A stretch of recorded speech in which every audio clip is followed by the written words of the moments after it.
नमस्ते, मेरा नाम रमेश भंडारे है और मैं प्रोफेशन से टीचर हूँ। तो मैंने सुना है कि मोहम्मद पैगंबर जी ने चाँद की तरफ उँगली दिखाकर चाँद के 2 टुकड़े किए, लेकिन अभी फ़िलहाल इंसान चाँद पे जाकर आ चुका है। तो ये साइंटिफिकली प्रूव हो चुका है? ये जानना चाहता हूँ मैं। भाई साहब ने मुझे नमस्ते कहा। कुरान की आयत है सूरह निसा सूरह नंबर 4 आयत नंबर 86 में, कोई भी आपको अगर विश करता है तो उसको और बेहतरीन तरीके से विश करो, या कम से कम उतना। आपने कहा नमस्ते, मैं आपको फिर से नमस्ते नहीं कह सकता हूँ। क्यों? नमस्ते के मानी है कि मैं आपके आगे झुक रहा हूं, इदम नम में, मतलब आपके आगे झुक रहा हूं। झुकना सिर्फ है ईश्वर के सामने। तो मैं कहूंगा मेरे आगे झुकना हराम है, इसलिए मैं कहूंगा अस्सलामु अलैकुम, आप पे सलामती हो। ये सबसे बेहतरीन तरीका है। इसीलिए मैं नमस्ते का जवाब नमस्ते, क्योंकि मैं नमस्ते के मानी जानता हूं। अक्सर हिंदू नमस्ते के मानी जानते भी नहीं। नमस्ते आता है इदम नम में से, आप मेरे सब कुछ है, मैं आपका सब कुछ नहीं हूं। कुछ कुछ आपको हिदायत दे सकता हूं, हिदायत देने वाला अल्लाह सुब्हानहू व तआला है। हाँ, तो इसीलिए मैं नमस्ते का जवाब दूंगा अस्सलामु अलैकुम, अल्लाह की सलामती आप पर हो। आपका सवाल था कि मोहम्मद सल्लल्लाहु अलैहि वसल्लम चांद के 2 टुकड़े कर चुके हैं, इंसान चांद पे जा चुका है, तो साइंटिफिकली साबित हुआ कि ने चांद के 2 टुकड़े हुए क्या नहीं। कुरान की आयत शक्कुल कमर की कई हदीस है। हम मानते हैं कि यह मौजिज़ा था जो अल्लाह ने किया। मौजिज़ा किया अल्लाह ने मोहम्मद सल्लल्लाहु अलैहि वसल्लम के जरिए। आज साइंटिफिक रिसर्च हो चुका है और कुछ एस्ट्रोनॉमर्स जो फल्कियात के माहिर है वो कहते हैं कि एक चांद पे एक फिशर है। फिशर मतलब एक लकीर है। क्या है पता नहीं। तो हम कहते हैं कि ये लकीर शायद निशानी है जब अल्लाह के पैगंबर मोहम्मद सल्लल्लाहु अलैहि वसल्लम ने शक्कुल कमर, कमर के 2 टुकड़े किए थे। टुकड़े हो गए, वापिस हो गए, तो ये फिशर है। तो साइंटिफिकली एक फिशर है। क्या है लोग को पता नहीं। तो मैं कहता हूं इंशाअल्लाह वो फिशर वही है जो अल्लाह के रसूल ने टुकड़े किए। लेकिन आज अगर कोई कहेगा कि चांद के टुकड़े 2 हो गए इसलिए मैं इस्लाम में मानता हूं, शायद, लेकिन आज दौर मौजदा का नहीं है, चमत्कार का नहीं। आज दौर है साइंस का। और सबसे बड़ा चमत्कार जो आखिरी पैगंबर मोहम्मद सल्लल्लाहु अलैहि वसल्लम ने किए वो है कुरान। सबसे बड़ा चमत्कार है जो मैं तकरीर दी थी सबसे पहले बार पूना में असेंबली हॉल में, कुरान और जदीद साइंस। उसके जरिए पता चलता है कि कुरान हम साबित कर सकते, अल्लाह की किताब तब भी साबित कर सकते थे, आज भी और ता क़यामत तक। तो ये मेन चमत्कार है। कोई भी इंसान पढ़ेगा, अगर आपको अरबी ने तर्जुमा पढ़िए और अगर सही नियत से पढ़ेंगे, आपको अल्लाह ताला हिदायत ज़रूर देगा। हिदायत मतलब सही रास्ता दिखाना। तो सही रास्ता जो है वो आखिरी कलाम खुदा का, वो कुरान शरीफ। Hope the answer the question. मेरा नाम अभिजीत जावलकर है और मैं कंप्यूटर इंजीनियरिंग स्टूडेंट हूँ।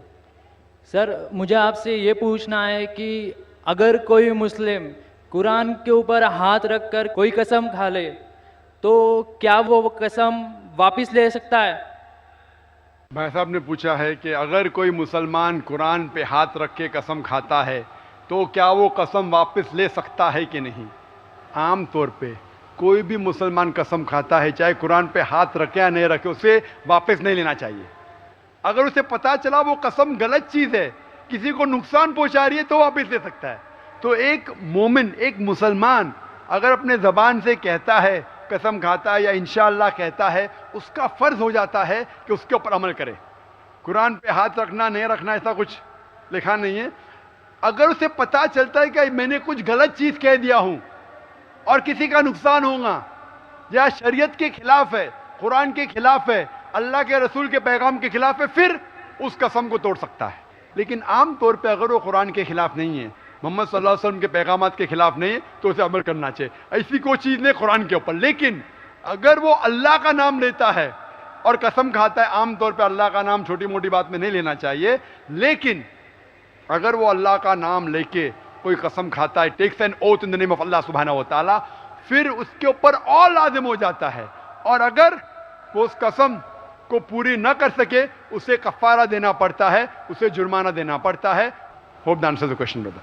Name is Keith Silvera, and I'm doing my master's in clinical psychology. So I'm really honored listening to you. Actually, I just want to clarify something, that for a large chunk of Christians, actually, like the Orthodox Christians, the final authority actually is the church. So the church and the Bible is like a part of the church. So the church has like the final authority with interpreting, So we don't like directly interpret it, but like the church would be the final interpreter. However, my question actually is on another point. Some Western scholars have been like studying all the hadith and kind of thing and translating them, and they claim that that some of them contradict others, and that certain Islamic scholars in the Middle East, on various contemporary issues, they hold different opposing views, and they use different hadith which have very very respected lines of transmission. And that though they have those very respected lines of transmission, some of them seem to contradict each other. So that's what they claim. Do you really feel it is true? And are there certain hadith which have a higher authority than others? And so then, those would be the ones that we definitely have to follow, and then some others which are not so this thing. So I wouldn't mind if you answered in Urdu too. Thank you very much. I would love to answer in English, I'm more fluent, but because the talk is in Urdu, it will go on the Urdu channel. मैं अंग्रेज़ी में बात और fluently कर सकता हूँ, लेकिन भाई साहब ने अंग्रेज़ी में सवाल किया, लेकिन मुझे कहा कि उर्दू में जवाब दे, इसीलिए मैं उनका आभारी हूँ। माशाल्लाह।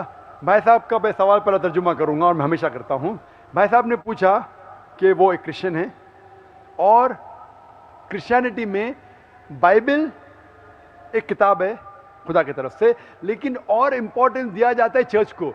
जिस तरीके से चर्च बाइबल की तफसीर करती है, उस तरीके से क्रिश्चियन मानते। क्रिश्चियन डायरेक्ट बाइबल को नहीं पढ़ते, डायरेक्ट पढ़ते, लेकिन जिस तरीके से चर्च उसे समझाती है उस तरीके से उसको समझते। मिसाल के तौर पे पहले आपको चर्च में जाना चाहता था संडे को, आज क्योंकि संडे को कम लोग आ रहे, चर्च ने कहा कि अब सैटरडे को भी चल जाएगा।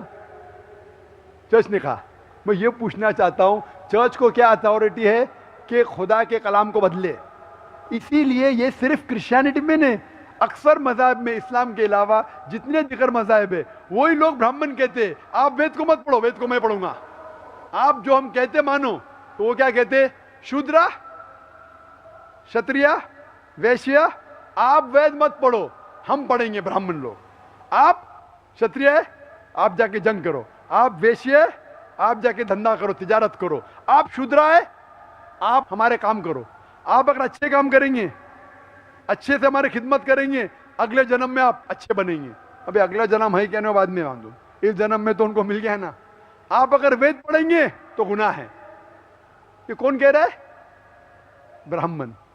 वेद में तो नहीं लिखा है, आप समझ रहे? क्यों? तो लोग को वेद से दूर रख रहे। खुदा का कलाम हर इंसान के लिए, क्यों लोग को दूर कर रहे? इसीलिए मैं कहता हूं इंडियन गवर्नमेंट से, आप हिंदू को संस्कृत सिखाओ। वेद समझेंगे तो जिस तरीके से कर्नल साहब कह रहे थे, नफरत दूर होगी। इसी तरीके से चर्च भी ये चीज करती है कि हम इंटरप्रेट करेंगे।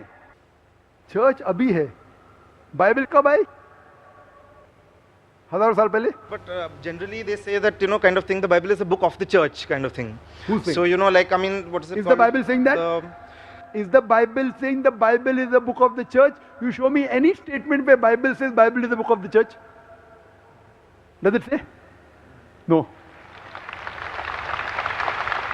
When the church says that Bible is the book of God, so should we follow the word of God or word of church? Who's higher? Do you worship God or do you worship the church? Who's your creator, the God or church? कौन आपका खालिक है, खुदा या church? कौन खालिक है आपका? आपका बनाने वाला? Who's your creator? God. तो आप गॉड की बात मानेंगे, चर्च की बात मानेंगे? हाँ, ये कह सकते हैं, अगर कोई बाइबल को मिस इंटरप्रेट कर रहा है तो ये कहिए ठीक है, इसका सबूत ये है, आप जाइए ट्रांसलेशन के पास। नहीं, आप पढ़ नहीं सकते, ये बोलना गलत है। इख्तिलाफ हो सकता है, चाहे वेद या बाइबल हो या कुरान को समझने में इख्तिलाफ हो सकता है। तो कुरान में क्या लिखा है?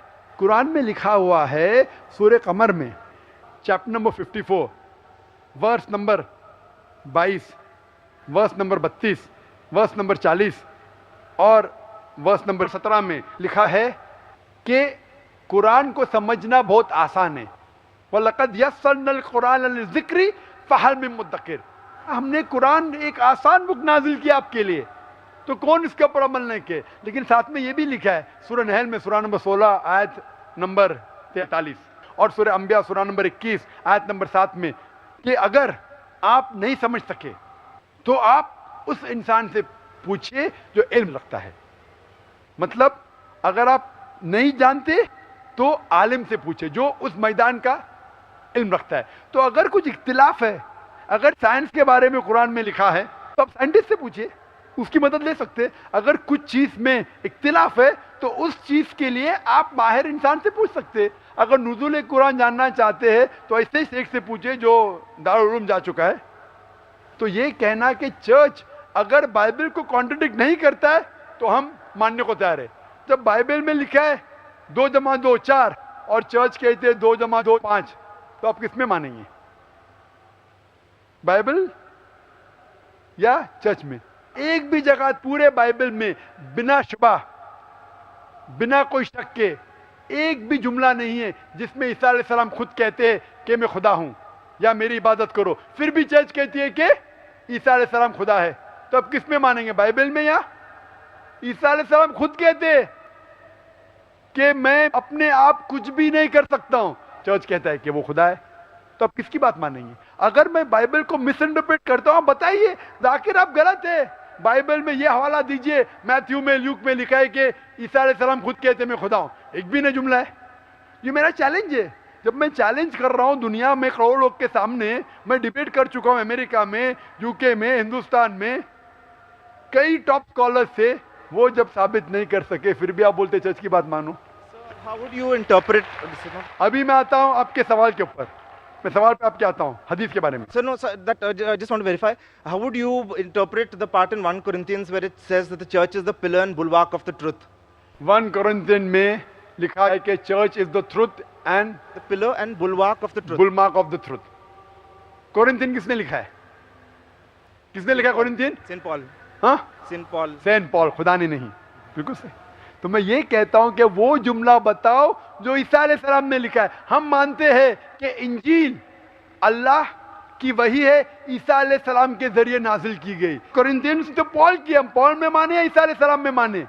ईसा अलैहिस्सलाम कहते हैं कि अल्लाह की तरफ जाने के लिए आप अहकामात को मानो, कमांडमेंट्स को मानो। कोरिन्थियन में लिखा है चर्च इज द बुलमार्क। कोरिन्थियन में लिखा है कि पुराने ऐहदनामा को छोड़ो, ईसा